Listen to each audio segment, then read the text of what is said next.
ओम नमः शिवाय। हर हर महादेव। जय भगवान श्री कृष्ण जी। भगवान और आप चैनल के अत्यंत प्रिय श्रद्धालु भक्तों, आज के वीडियो में मैं आपको एक ऐसे भक्त की कहानी सुनाने जा रहा हूँ जो महादेव जी से बहुत प्रेम करता था और भगवान कृष्ण से भी बहुत प्रेम करता था। महादेव जी से जब भी वो बात करता था तो हृदय की गहराई से ही बात करता था, और जो भी सुख दुख उसके होते थे वो महादेव जी से कहता था। जो पीड़ा उसके अंतर्मन की होती थी वो भी महादेव जी से कहता था, और महादेव जी उसकी सारी बातें बहुत इत्मीनान से सुनते थे और उसका मार्गदर्शन भी उसके किए गए ध्यान के अंतर्गत उसे बताते रहते थे। उसकी ऐसी स्थिति भगवान श्री कृष्ण के प्रति भी थी, लेकिन भगवान श्री कृष्ण उसकी पीड़ा ज़्यादा नहीं सुनते थे, बस उसकी समस्याएं और उसके जो दुख थे उन्हें ही वो सुनते थे। उसकी भावना बहुत ज़्यादा भगवान कृष्ण नहीं सुनते थे। भक्त भी इस अंतर को बहुत भली भांति जानता था, और वो इसी अंतर के कारण वो दोनों से जुड़ा था, महादेव जी से भी और भगवान कृष्ण से भी। भक्त सिर्फ भगवान के सहारे था, यानी कि महादेव जी को ही अपना सहारा मानता था, अपना साध्य और अपना साधन दोनों मानता था।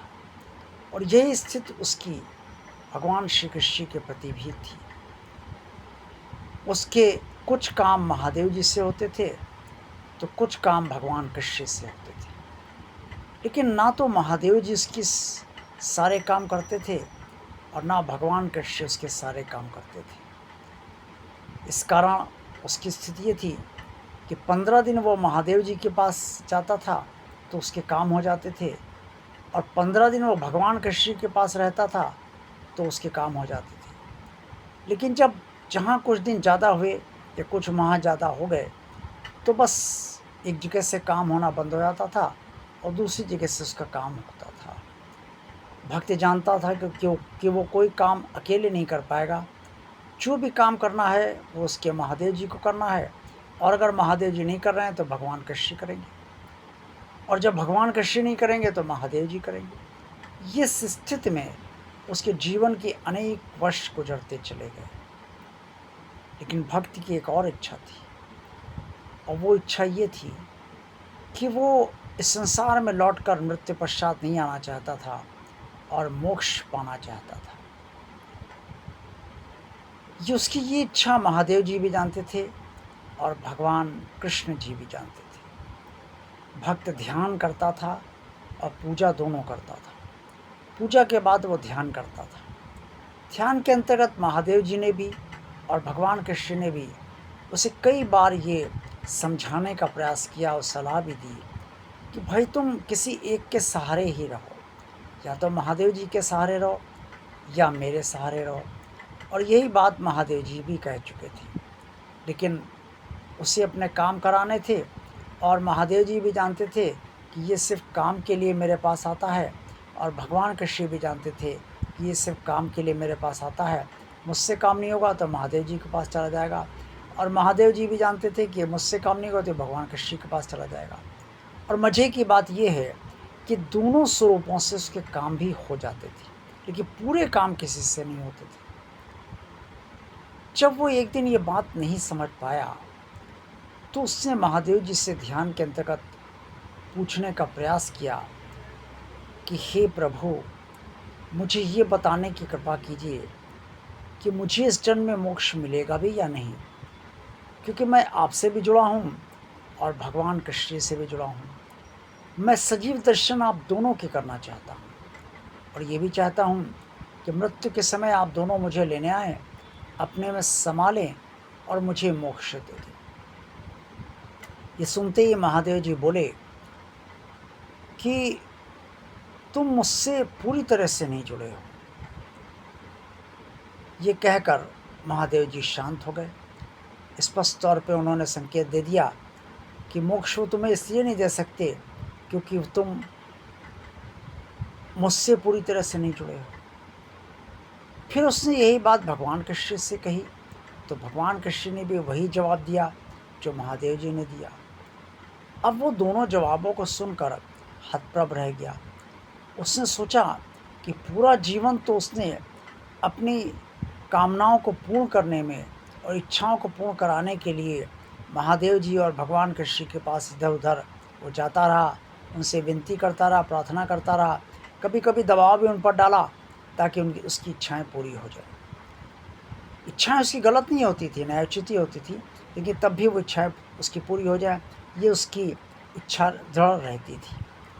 लेकिन जब मोक्ष की बात आई तो उसके लिए ज़रूरी था कि किसी एक स्वरूप से ही जुड़ा रहा जाए, या तो महादेव जी से जुड़ा रहा जाए या फिर वो भगवान कृष्ण से जुड़े। लेकिन चूंकि उसकी बुद्धि पूरे जीवन भर दो खंडों में विभाजित हो चुकी थी, एक बुद्धि का एक खंड महादेव जी से जुड़ा था और बुद्धि का दूसरा खंड भगवान कृष्ण से जुड़ा था। और ये बुद्धि इसलिए काम करती थी उसकी क्योंकि वो अपनी इच्छाओं को पूर्ण करने के लिए ही महादेव जी के मंदिर महादेव जी के पास जाता था और भगवान कृष्ण के मंदिर भगवान कृष्ण के पास जाता था, और दोनों की पूजा घर में भी करता था तो भी इसी उद्देश्य हेतु ही करता था कि उसकी इच्छाएं पूरी हो जाए। अंततो गत्वा उसने एक दिन ये निर्णय लिया कि वो अब महादेव जी का हो जाएगा, लेकिन ऐसा हो नहीं पाया। जब ऐसा नहीं हो पाया तो उसने ये निर्णय लिया अब वो भगवान कृष्ण का हो जाएगा, लेकिन पूरी तरह से। लेकिन ऐसा भगवान कृष्ण ने भी होने नहीं दिया।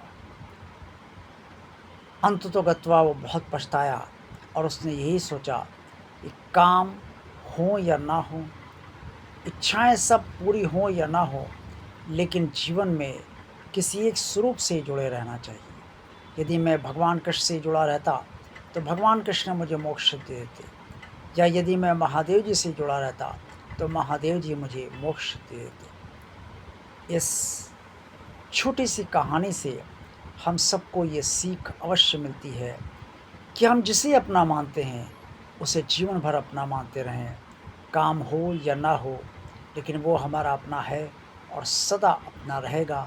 ये भावना हमारे दृढ़ हमेशा रहनी चाहिए। देखते रहिए भगवान और आप चैनल। वीडियो पसंद आया तो लाइक कीजिए, चैनल को सब्सक्राइब कीजिए, चैनल को शेयर कीजिए, कमेंट्स इस वीडियो बारे में जो भी करना अवश्य कीजिए। आप सभी का कल्याण हो। ओम नमः शिवाय। हर हर महादेव। जय भगवान श्री कृष्ण जी।